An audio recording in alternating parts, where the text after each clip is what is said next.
Tatanim tayo ng pulang kangkong sa container. So naka-ready na ang container, ayan. Tsaka yung mga dahon tsaka lupa. Yung container na to, binabad ko yung kangkong na yan. Mga 5 days na siyang nakababad dyan. I don't know kung bakit naging pula ang tubig. Ayan na. Siguro yung nakukuha niya dito, kaya naging pula ang tubig. Kasi kapag green naman ang tinanim mo ay hindi naman maging ganyan. Super pula yan nung binili ko guys, ang stem niyan. Pero I don't know how it turns out to be green. Pero may nakita pa namang pula konti. Ayan, may konti pa.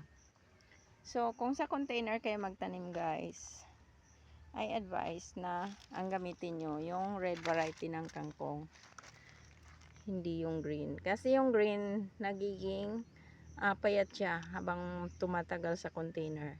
Ito, pumapayat lang siya pag hindi mo siya kuhaan.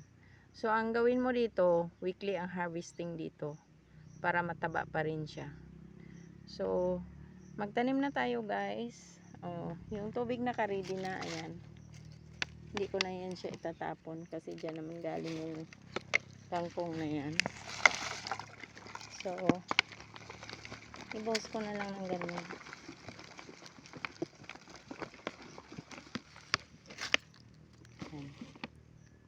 Magtira lang ng konting space guys para sa eggshell, mga banana peels, yun, mga banana peels. Pero yung mga banana peels na yan na gagamitin mo guys, ibilad mo muna sa araw kasi namamatay ang halaman pag nainitan. Mainit ang banana peels kapag ano pa siya, hindi nakabilad. Kailangan dried up na siya nang ilagay mo siya sa puno ng halaman.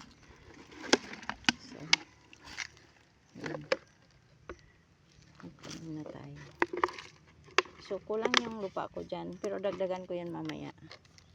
So ito, tamang tama yung lupa. Bawasan natin ng konti.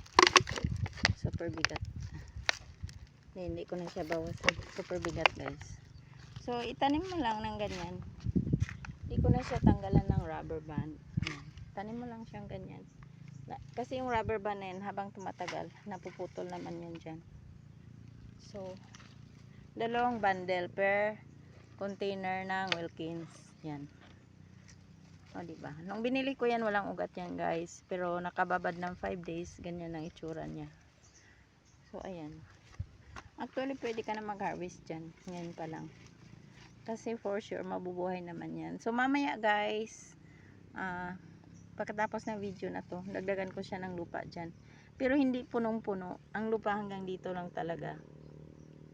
Kasi mag-leave room tayo para sa banana peels at saka doon sa mga eggshell.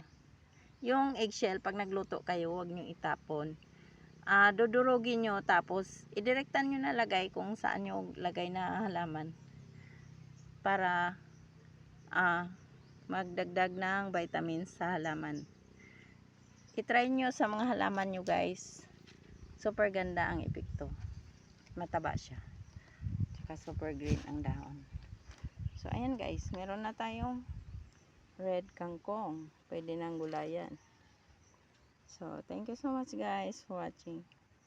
So ang paggulay nito guys, gumamit lang kayo ng scissor.